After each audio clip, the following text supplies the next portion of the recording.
All right, so let's get this Q&A started since we're going to try and get all of these questions and answers done in an hour. I'm Jess, and I'm the content manager here at Course Report. Course Report is the perfect resource for students who are choosing a coding bootcamp or a digital skills bootcamp. And we're here today to talk about one of our most frequently asked questions, which is how to pay for a coding bootcamp. So we're going to cover the most popular options as well as creative and more nuanced ways that students are making it work in 2024. And that's from like financing to scholarships to veterans benefits and more. But we certainly can't do this live Q&A alone. So we're so happy to welcome our panelists today. They're from 4 different admissions teams at boot camps and are working hard to make boot camp tuition affordable for career changers and upskillers alike. So let's jump right in and introduce everyone. Jonah Shipley, who is the Senior Sales Manager at Springboard. Jem Millett, who is the Senior Director of Admissions at Flatiron School.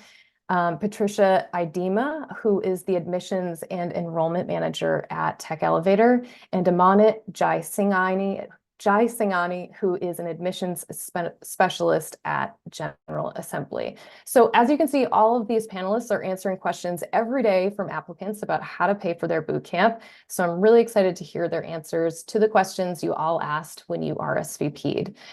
If you asked a question when you registered for this event, we'll pass those on to our panel. And we are going to continue taking questions. So be sure to use that Q&A feature on YouTube Live throughout the live panel.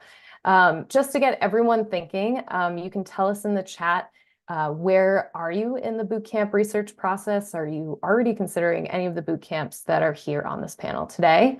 And can you let us know what kinds of payment options you're already considering? Like which ones seem the most realistic to you? And of course, we'd love to know if you're hitting any roadblocks with any of these payment options. Towards the end of the hour, we're going to run through a few scenarios. So let us know your situation in the chat, and we may be able to include yours in this live Q&A. So let's jump right in. The year is 2024. The actual cost of a boot camp hasn't changed that much over the past decade. The average tuition for a boot camp is still around $14,000. So why does it feel so much harder to pay for a boot camp these days? I'm going to throw that question to our panelists. So panelists, like what are the top 3 most popular ways that your students are paying for boot camp? Let's start there. And let's have Jonah at Springboard reply. Yeah, absolutely. So, so we have like 4 total ways to pay for it, but I think the top 3 at the moment that make things kind of more feasible for people would be starting with our deferred tuition option, which is where you basically defer payment until you get a job under our job guarantee. So it just kind of makes things, easier as you go through the course. You don't have that burden, and then once you're actually employed, then you can start making the payments back. And then we partner with Climb Credit. We provide a loan through them, which is basically, as I say, it's a loan where you pay sort of a certain down payment, and then you make small monthly interest-only payments during the course itself, and then you would start paying it back, once you finish the course. Again, in sort of a similar vein, it's sort of spreading out, the cost over a certain amount of time. And then I think, like in terms of something, because we then have month to month and the upfront option. And there is a discount, that comes with doing the upfront option, but obviously in today's climate, it's hard to sort of generate that, an upfront payment. So I think month to month would be the third, where you kind of spread that, as it says, across the months. The good thing about month to month as well is you'll pay basically for the months that it takes you. So if you put more time into the course each month and you complete it in less time, then you would pay for however, many months it takes you to do the course. So And yeah, I think those are, yeah. yeah, please go ahead. Oh yeah, and then I was just wondering for General Assembly, what are your top 3 payment options? Thanks, Jess, for that question, and thanks for having us here today as well. And similar to what Jonah just mentioned, right? I mean, the flexible financing options are typically the most popular. So we have one that is completely a 0% option, and literally, you're getting 1 year of a deferment period, and then paying everything off over 36 months. So reducing those kind of monthly payments even when the repayment kicks back in. the income contingent type financing options as well. We have a couple of providers that offer, essentially you're waiting, right, until you're getting a job, earning that certain income, and then you're paying back the tuition. So typically I find the flexible financing options seem to be the most popular. Of course, you can work with GA directly, similar, have a discount for paying upfront or just doing our monthly installment plans.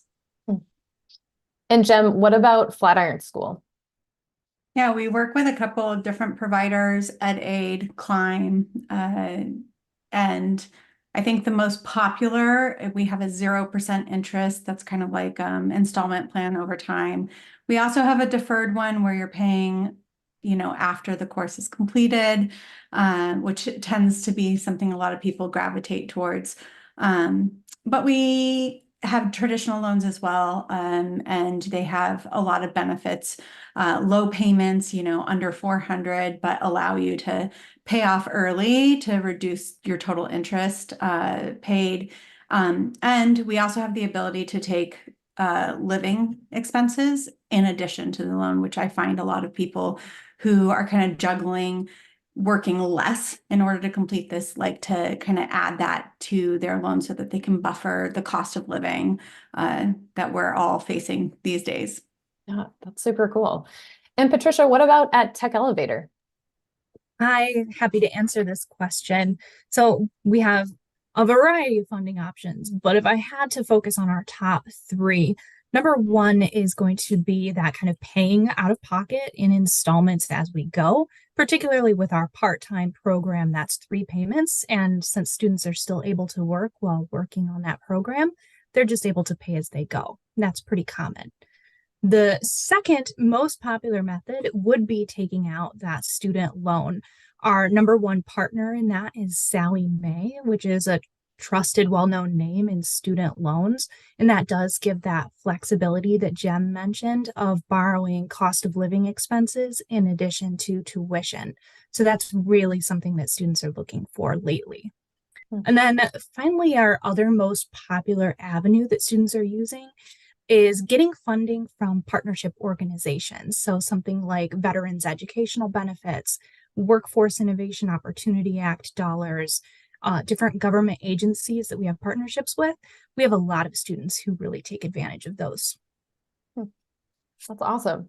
And then sorry. I need to jump in real quick, and I think I can speak on behalf of all of my colleagues here today, but these are educational financing partners, right? So it's definitely very different than if you're going to apply for a car loan. These partners are really trying to make education affordable, so they definitely try their best to work with all walks of life. That's such a great point, Amana. Thanks so much for jumping in with that.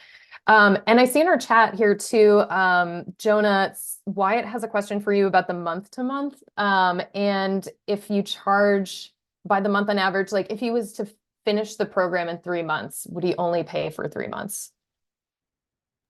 Yes, exactly. You'd have to, 3 months is pretty quick. Like you'd have to put in, a lot of hours to do that, but it's not impossible. Depending on the course, they range between 6 months to 10 months. And that's, assuming you're putting in around about 20 to 25 hours per week, some of them less than that. So if you're able to do it full time, put more hours in, and you did month to month, then you're right, you would pay only for the months that it took you. And let's dive a little bit deeper into your payment options in view of like how your schools are making tuition like more affordable. So I'd love to start here. Maybe Amana, if you want to kick this off, just like is General Assembly like offering more things like scholarships or waiving deposits or having improved like grace periods? Yeah, absolutely.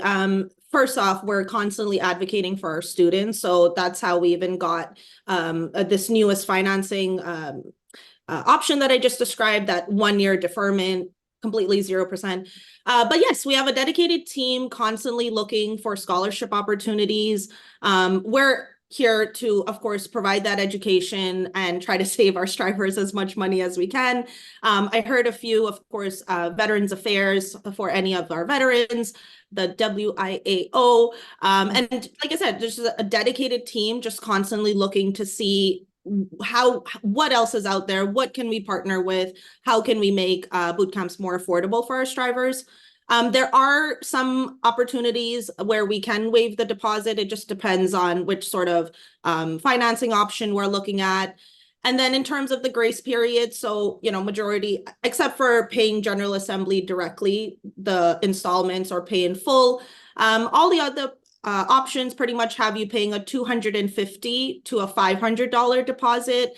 And then either we're waiting that 1 year or we're waiting for you to start earning X amount of money. So there's literally 5 companies we work with other than just GA directly. And that's part of my job, right? Chatting with you, understanding where you're at in life to figure out how we can best support you and try to find that option that would best suit your needs. And Jem, what about at Flatiron School? What kinds of things are you doing there to make it more affordable, more approachable for students? Yeah, we have a variety of scholarships. We have merit scholarships, women take tech scholarship, as well as an access scholarship for underrepresented communities. We take a lot of pride in having a very diverse set of scholarships available. Grace periods when paying back those loans. I mean, we have different types of payment options for different types of grace periods, depending on what's going to be right for the student. We even have, interest only where you're paying like less than $100 a month, and then you can pay it back after you get that job. So we really do try to have a variety of different types of options for the different segments. Like what works for one person is not going to work for all.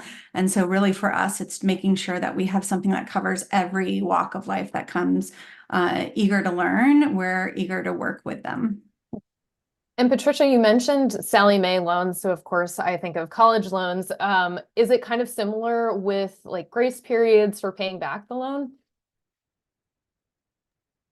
Absolutely. So the terms of those contracts with Sallie Mae or our other lending providers, Cent, who does another student loan, or our income share agreement, those grace periods depend on the offering, the product that you're getting from those lenders, but they can vary from anything from 6 months to all the way up until you get a job. It really depends on the source of funding. Jonah, I'd love to ask you a question about income share agreements, also known as ISAs, and deferred tuition. Are you finding at Springboard that they're more or less popular in 2024? Yeah, I mean, I can't really speak to income share agreements because that's not something we do. But with deferred tuition, I think it's just remained steady. It's always been a really popular payment option. 2024 so far hasn't shown any indication that it's gone, above or below that. I think it's just a really good option for people who do need that kind of space and, the ability to go through the course and then not have to worry about paying it back till they get their job. So yeah, in terms of like its popularity, it's just always been a very steady, sort of payment option for us that we've seen.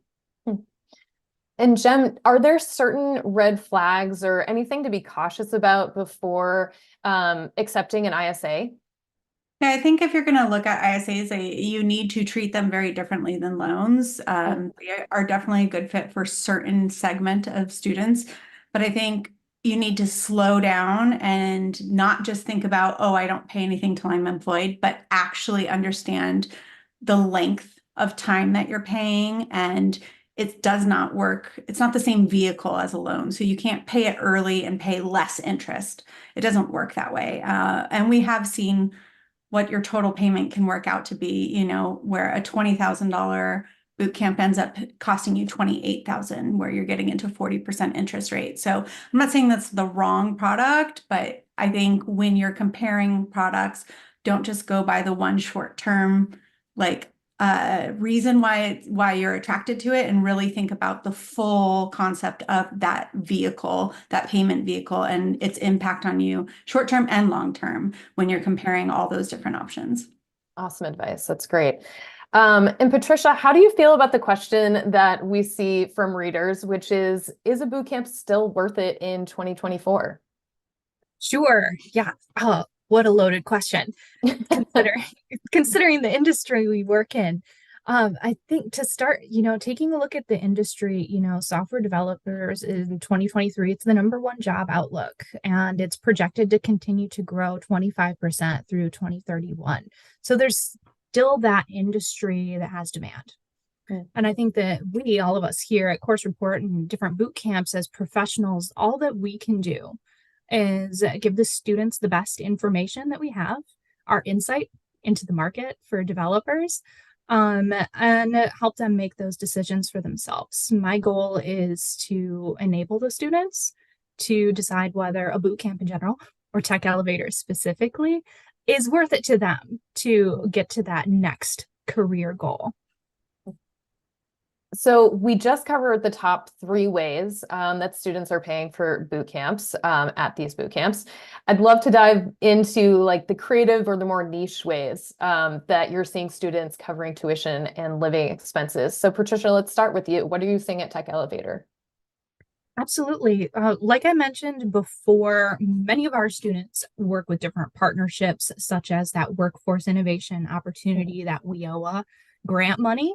And they're coming to us and they're surprised because they don't realize that these government organizations can pay for, $8,000 full tuition, like these huge grants that are just available depending on your local resources and some of the partnerships that we are actively working with as an organization. So I don't think enough folks really like do the groundwork. It's not as complicated as you might think to get some of these government grants. And we specialize in helping students navigate that. And I think it's truly a great opportunity that not many folks go for. Yeah, and just hopping in there really quick, the WIOA, or the Workforce Innovation and Opportunity Act, as Patricia said, it has lots of federal funding that is like given to different states.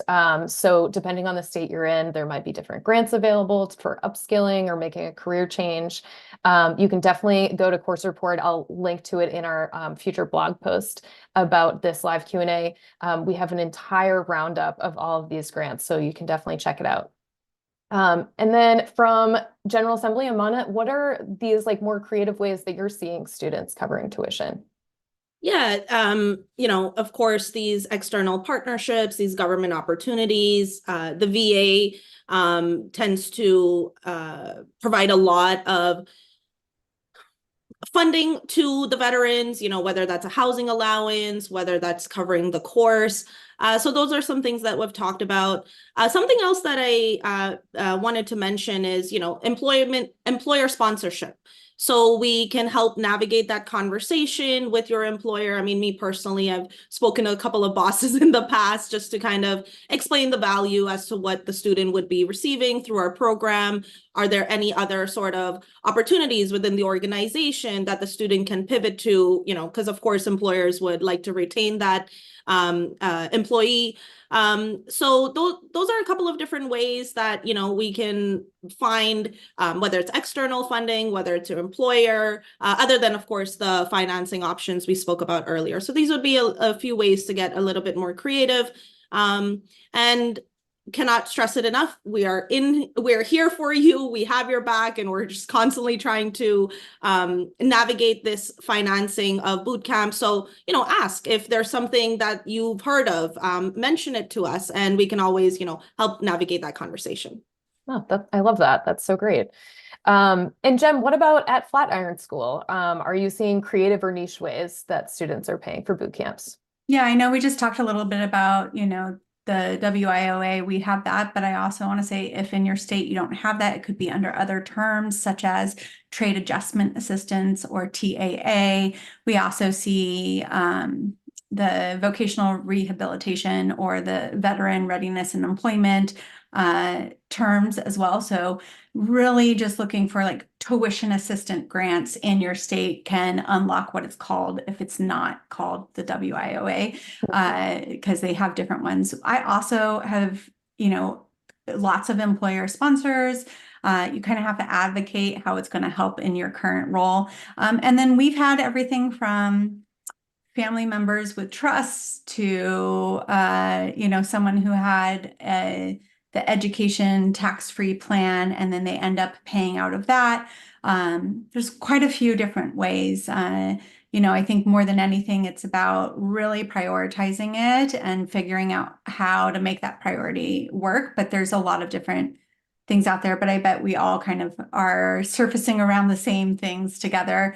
I don't think one camp over another has like one outstanding thing that someone else doesn't have. We're all kind of leaning into each other's resources for the betterment of the industry. And Jonah, what about at Springboard? Yeah, I think honestly, to echo what Jem just said, it's a lot of the similar kind of programs, that we that we'll partner with and that we hear, a lot through students. And I think to echo what someone mentioned earlier about like the employer side of it and employers being willing to pay for a student, I think to a lot of employers, it's really beneficial to have one of their employees know how to like code or to analyze data or something like that. So I think it's not unusual if people really find a reason with their current job that this is going to really improve things, move things forward with their company. And I think like I said, no employer doesn't want their employees to have these skills. So I think really kind of pushing that message forward as well. It's not unusual at all that we've seen employers assist with people. We mentioned veterans benefits, and I was wondering what kinds of veterans benefits are students using for your boot camps? Anyone can jump in. I would love to take that question. Yeah. It's a hot topic right now about vet tech. The elephant in the room. Vet tech was a pilot funding source, and it's now up for passage in the Senate to become a permanent VA benefit. So as of November, the VA announced that they are not accepting new certifications for vet tech, and they haven't given any updates yet. So we're kind of waiting for this to pass the Senate to become a permanent benefit. And so I'm sure all of us have been hearing from a lot of students who have vet tech certificates of eligibility for vet tech. And they're wondering what's going on. So that's kind of on pause right now, and students aren't able to really take advantage of that until things get moving with the federal government. So right now, using your other veterans educational benefits, such as the GI Bill, that simply depends on your eligibility. And I know all organizations were willing to work with veterans because, yeah, we love them. Yeah. So it's simply a matter of, just like Aminette said, ask, and get that ball started, get the process rolling. Yeah, and vet tech, hopefully it will go through this year. Vet tech is such a cool program because it doesn't take away from your GI Bill, and then you also get a living stipend with it. So fingers crossed that all gets evened out this year in the government. And we also mentioned federal student aid before. I'd love to know if any of your schools are accepting Pell Grants. No, I don't believe so. I think you need to be accredited, and most boot camps aren't accredited. They're not credits. That's mainly because the function of what we're teaching and those job roles aren't requiring those type of like a degree. The education is more important than the piece of paper that comes along with it in these cases. So we are not set up for those type of things. If anyone here is, and I misspoke for you individually, please speak up, but I believe all of us are not accredited. Yeah, the Pell Grants for short-term programs are definitely being kicked around in Congress a lot in the past year or so. We'll see this year if anything will finally move forward with that. I know online programs versus in-person programs has been something, a piece of that as well, but hopefully maybe we'll see some movement on that in the future. And then let's jump back into this employer-sponsored boot camp tuition. Patricia, have you seen any students who are successfully using that avenue? Absolutely. As everyone else has mentioned, this is a very popular option. And it's something that we see not just on an individual level where students are approaching their bosses to get this funding, but also partnerships with those companies themselves who want to reskill their employees. For instance, we just kicked off a program with Amazon where we're helping to reskill some of their warehouse employees to kind of build those skills and add value to their workforce. So all kinds of cool stuff going on with workforce reskilling. So my tips are, if you want to get started with this as an individual, so first things first is reviewing your company's policies. There are federal tax breaks for companies to offer training to their employees. So there's a good chance there's something written in there for your organization. But even if there's not, give it a try. They're probably still willing to talk to you. The next tip is you want to make a good business case and have information about your program. I know Tech Elevator does, and I'm sure all of us here have a handy, like a one-pager about our program offerings that you can take into that conversation. And then finally, even if it doesn't work out, by approaching your boss and showing this willingness to improve yourself, you're demonstrating that you are a very valuable asset. So it's a win-win no matter how it goes. Would any of our other panelists like to jump in on this? I know a few others answered this earlier.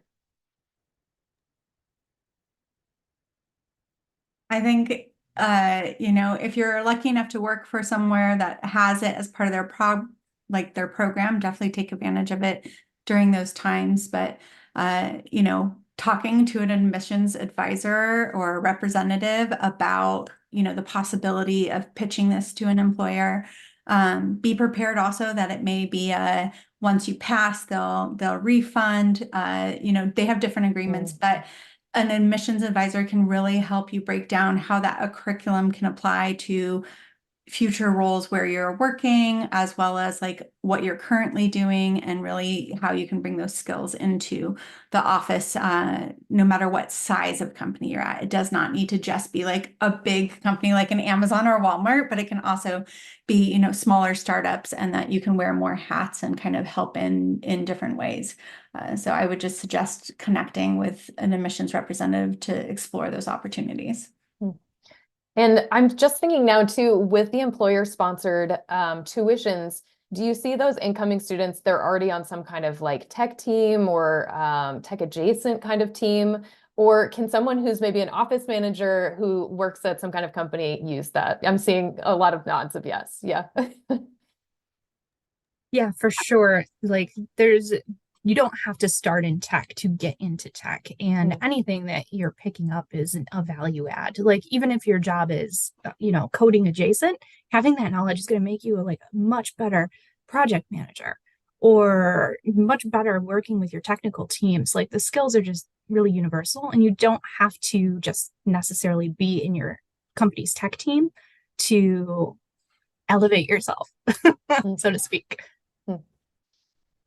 Yeah, I just wanted to second what Jem and Patricia said, and sharing from my personal experience before I worked in the bootcamp space. I came from a completely different industry, and anytime there was a tech-related event, I pitched it to my boss, and I really, really like what Patricia said earlier, which is, even if it gets denied, you've shown that initiative, and that employer is seeing what a valuable piece you are. You are wanting to better yourself to eventually, help the company out. So have those conversations, reach out to us. We can definitely help navigate that conversation.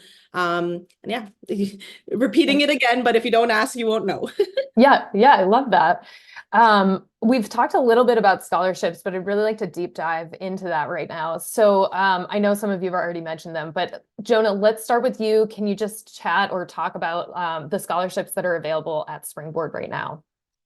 Yeah, absolutely. We have a scholarship application form, which basically covers any price range from like $500 to $1,500. And this is going to be based upon a variety of things, honestly. Like we have a woman in tech scholarship, diversity in tech, needs-based based on someone's current living situation and their current salary.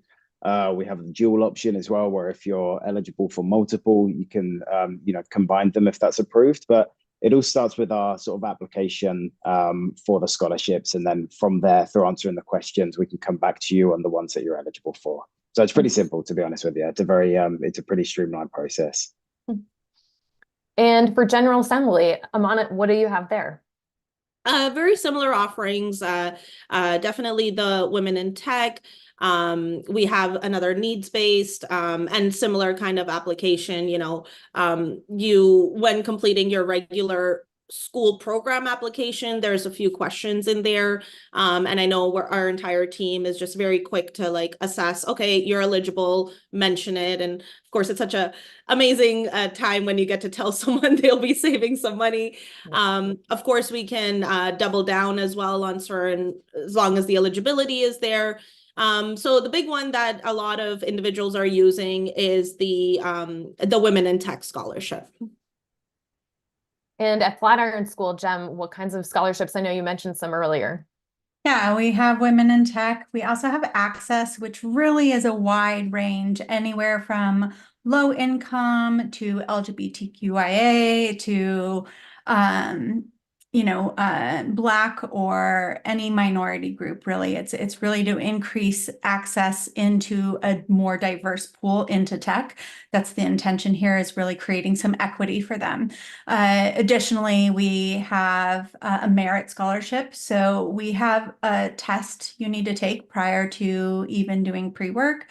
And if you do exceptionally well on that, we can a certain score threshold above average, you can apply for the merit scholarship as well. Really, we're trying to increase access to kind of making these huge transformations and getting yourself into tech for everyone and anyone, not just people who are already in tech. So again, I think there's a lot of opportunities there. And I want to also encourage everyone to like go on like Meetup or Eventbrite and find your local communities, because often they will also have scholarships. I know like the Girls Who Code in where I'm located have a scholarship. Like there's just connect with those communities even before you're jumping into the education of it, and you can find scholarships that way as well. Great point. And Patricia, what scholarships are at Tech Elevator? I'm super enthusiastic to answer this question today of all days.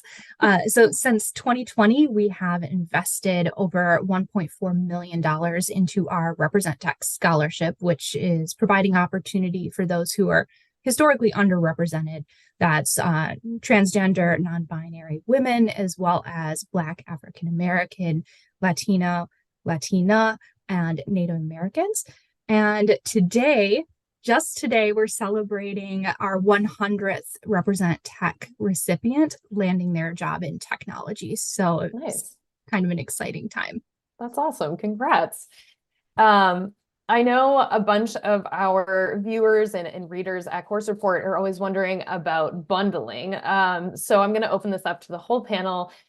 Is it possible to like bundle like scholarships with maybe like automatic discounts with financing? Can you do all the things? Simple answer, yes. There's always, minor kind of eligibility requirements, but I can speak for GA for the most part. I'm typically double downing at the minimum. So yeah, simple answer is yes. And, let us speak to your admissions person so we can let you know what's happening. Yeah. Over to you, Patricia. I second that. Yes. Yes. Yeah. So for instance, our Represent Tech scholarship, it covers $13,175. And so that remaining balance is often students will apply for a grant, or they'll borrow the student loan from Sallie Mae or Ascent, and then also use the opportunity to take cost of living expenses using their loan. And they can kind of work in these different mediums to come up with a full plan for their 14 or 30 weeks that they're going to be with us. Sorry, I just... Oh, go ahead. Real quick, Jonah. That's what I wanted to say is that, I'm sure it can speak for all of us, is that these financing partners we work with, you don't have to apply for the full tuition, right? So of course, if we're discounting scholarships, we're just applying for the balance. That was the train of thought I lost earlier. Over to you, Jonah. Yeah, no worries. No, I was just going to say if you're approved for a dual scholarship, which is case by case, but it's basically if you're eligible for multiple, then that can reduce up to $1,500 off of ours. Nice. While we don't combine scholarships, we are very generous with them. We do, though, work in multiple ways of like putting things together. We've had students who have, saved up this amount and there's a lot of different flexibility. So when I hear bundling, like what I'm hearing is there flexibility to creatively get where I need to be, whether that's a payment or a loan term or an interest rate. And for us at Flatiron, yes, we have multiple ways to get to the end result you're specifically looking for.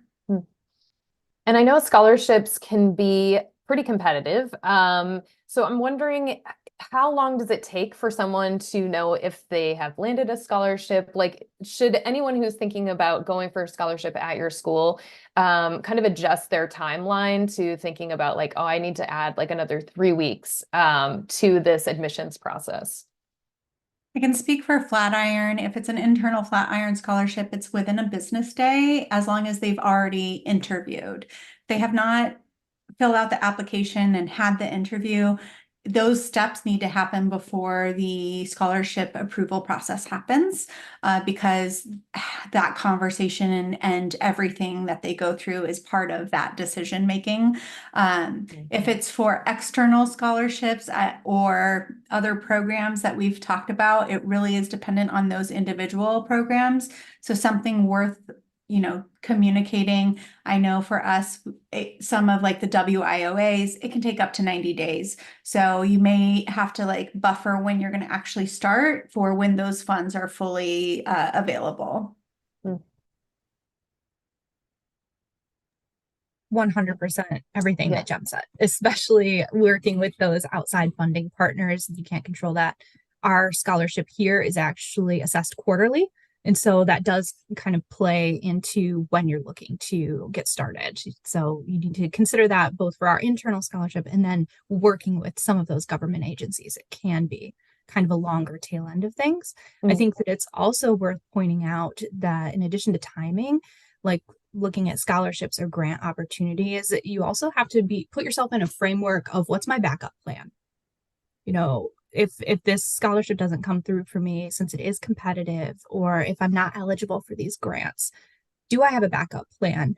Does that change the value of what the boot camp is offering me if I'm paying for it in a more like robust way out of my pocket or with interest over time? Does that change the value? And so putting yourself in that position and making sure that you're not left like, oh no, I don't know what I'm going to do without this scholarship or these grants. That's something that you need to think about as well.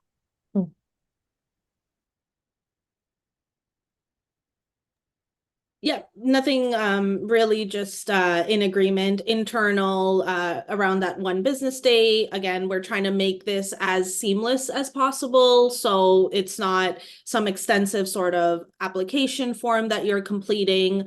And then same with the externals, it's all dependent on what that organization's timeline is. Really want to second Patricia's last comment on just kind of, looking at it as a whole. And of course, we do understand this is an investment, money, time, everything. But really, what's your end goal? How determined are you to get there? And then if this amazing scholarship doesn't work out, what's your thought process? So that would be kind of my 2 cents. And Jem mentioned earlier about the outside scholarships through organizations like Girls Who Code. Does anyone have any other organizations or groups that you typically recommend to applicants for scholarships?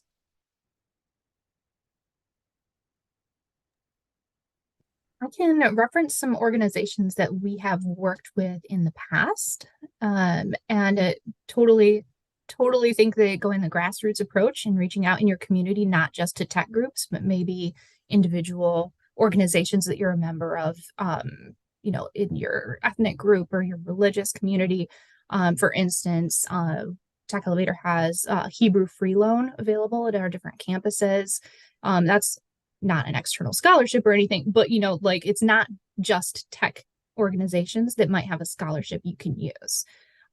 Speaking of organizations that we have worked with in the past, there's Blacks in Tech, who have sponsored some of our scholarships before, as well as an organization called NC WIT, National Council on Women in Technology, I believe. And we worked with them a number of years ago as well. And they're all doing work in different markets around the country. And so Google what you can find. There's really you'll never know what you'll come across if you just like put out those feelers, not just locally, but maybe there is something bigger out there. Yeah, I like this reminder to think about your local community as well. What kind of resources are there for you? You don't have to keep thinking about these larger global type of organizations. Great. Well, I'd love to move into sort of our scenarios that we had talked about at the start of this live Q&A. So these are a few scenarios that we came up with based on questions we got from RSVPs. So Amana, I'm going to give you this first scenario. If I can pay for the boot camp with savings or help from family, as in like paying all up front, should I? Yeah, it's completely up to you, right? Of course, there are some savings to be had when you are doing like an upfront payment. This, I'm not sure if I can speak on everyone's behalf, so I'll speak on General Assembly directly. I get this question a lot, and for me, it's a misconception where are we only going to help you find a job with an income share loan type opportunity or financing option? And that's not the case, right? Our goal is to help you learn this new skill set and launch your career into this new field. So there's the exact same support we're providing. We have the exact same sort of excitement and resources that you're receiving.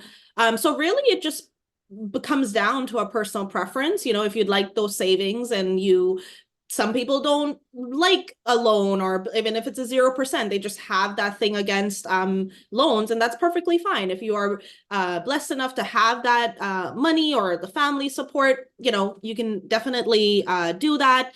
Again, sometimes we have working with someone right now where partial of it is a down payment from family, and then the balance will be taken out through one of our financing partners. So yeah, it's completely up to you. Of course, if you have it, you're ready to go, might as well. But just be very, very rest assured that we're helping you, that career support is happening no matter what. It is not tied into what sort of financing option you use. So it just boils down to, what personal life, what commitments you have, things like that. Jem, we had this question about credit. So I'm going to start with you on this, but if anybody else wants to jump in after Jem, this scenario is, what can someone do if they have bad credit? Yeah, there's actually quite a few different things. It really depends on your situation, and it's going to be unique to every person. The very first thing I would ask is, do you have a cosigner available? And it does not have to be your parent. It can be a friend, a family member, an aunt, and it could be a variety of different type of people. So what is your network, and is there someone that you have a good enough relationship with that would be a possibility? I want to just kind of touch on something Patricia said earlier about the scholarships, and that's kind of having a mindset of, if this doesn't work, it doesn't mean no. I think it's human nature that when we get a no, we kind of be like, oh, it's not for me. This is the universal sign. But I actually think that the students who come at it from a place of, what are all my options? Let me stack rank them and then go one by one by one, get the most yeses in life and the most opportunities. So if a cosigner doesn't work out because you don't have one, or their credit doesn't pass, that doesn't mean it's done. There are other products. As an example, we have, like, you put in what is available for Climb, it shows you everything available. And most people get a yes. So it's about prioritizing, kind of, again, it goes back to, how much of a priority is this for you? What's the return on investment, and how can we make what is available to you work? Does anyone else want to jump in on this, especially if it's people who maybe have no credit, maybe they are, just graduated high school, or people who have, more like bad to terrible credit, and they still really want to make a career change? Yeah, I'm going to jump in. The no credit, I've actually had an 18-year-old who forgive me, my memory, either that person had just got a credit card or literally didn't even have a credit card and got approved. So no credit does not mean that because again, these are partners that are really trying to make education affordable, and they have that understanding. A lot of them look at you as a whole. Of course, credit is an aspect of it, but there is a merit-based financing options and things like that. So no credit is not bad. Check it out.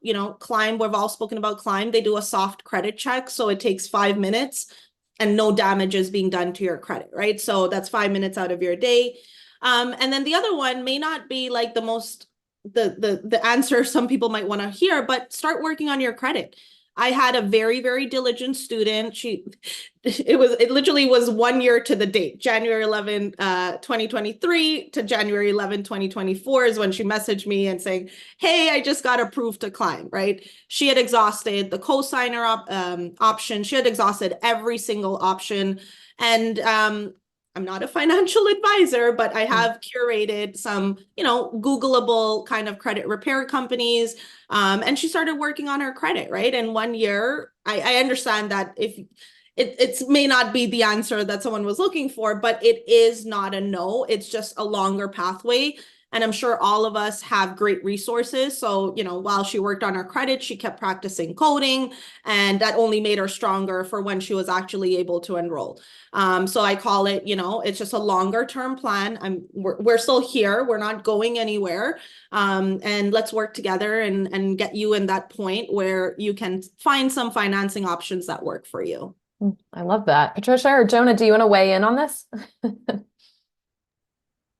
I just think that that's an excellent point. You give yourself grace and give yourself time.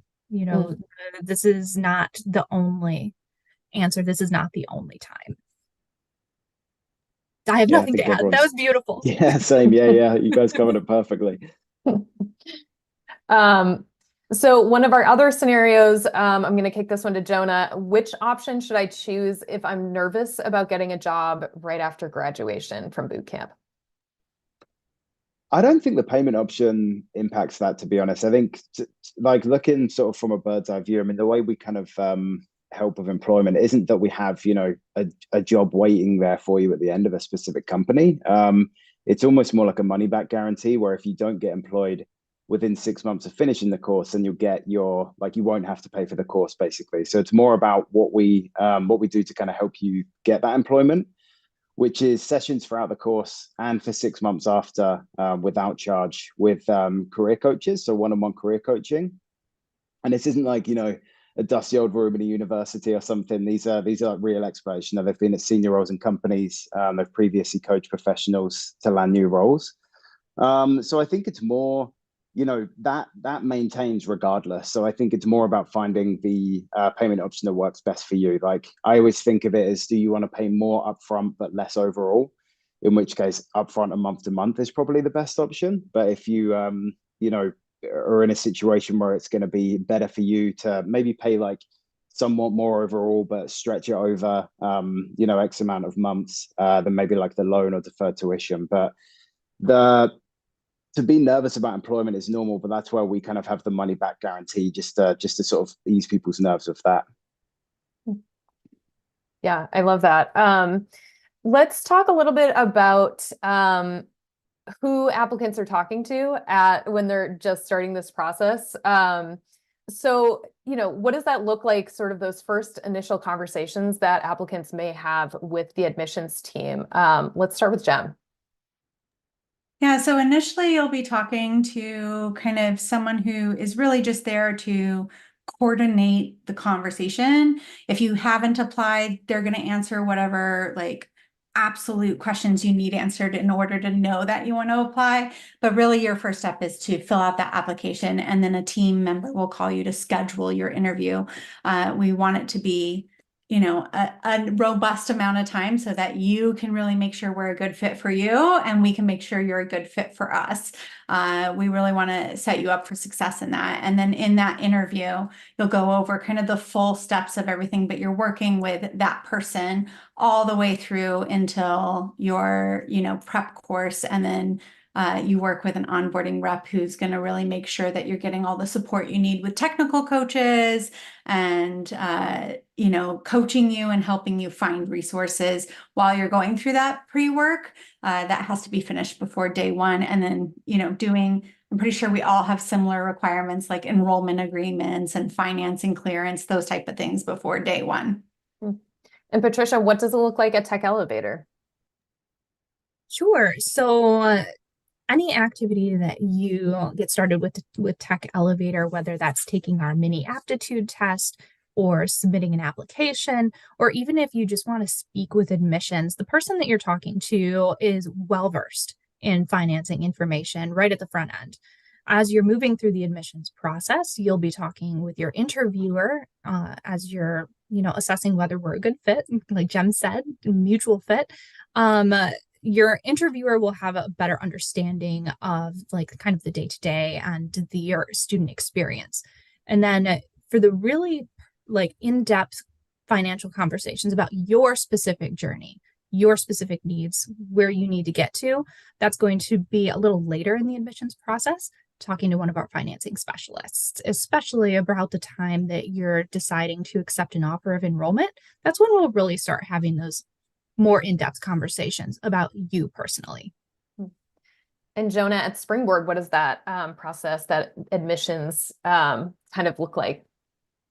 Yeah, you'll receive a phone call pretty soon after applying. And basically the point in that call, again, is just to determine like a mutual fit. And we're, to be totally candid, like we're not afraid to turn people down. If someone their reason is that I just want to make more money, I don't know much about engineering, it to be honest might not be the best fit. We really want people that want to do this, and because it's not an easy journey, like changing your career isn't easy. No one will tell you that it is easy. And if they do, they're probably not being truthful. So I think the more you really want it and the more you want to put the work in and understand kind of what it takes, then, that's really what we're looking for. And those are the people that we see, really succeed. So I think it's determining that.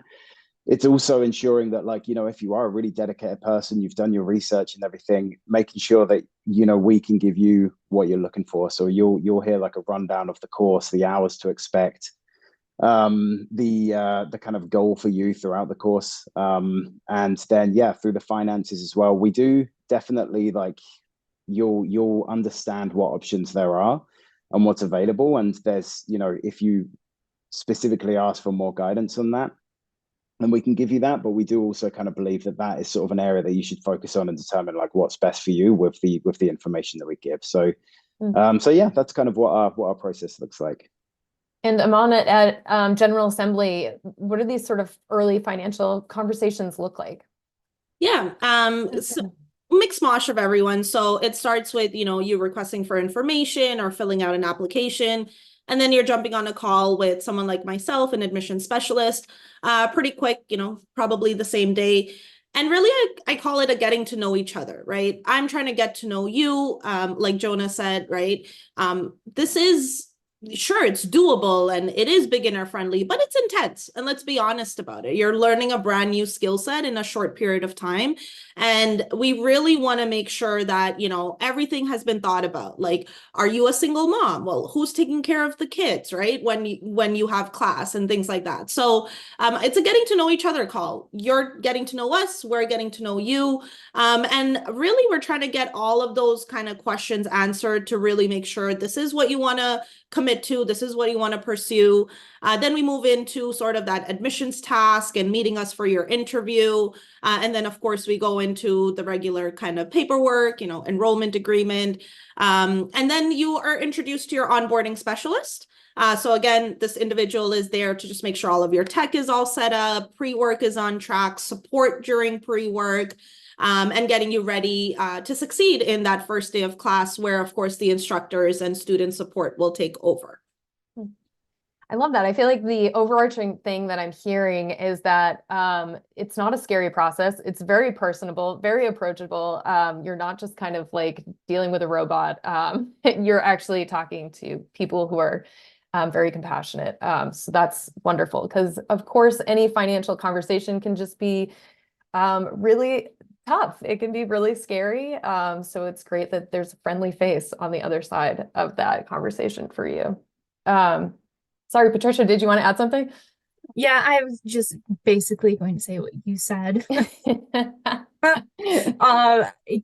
it's like the end goal is for us as professionals to make sure you have all the information that you need before you make your decision. Your decision is what counts here.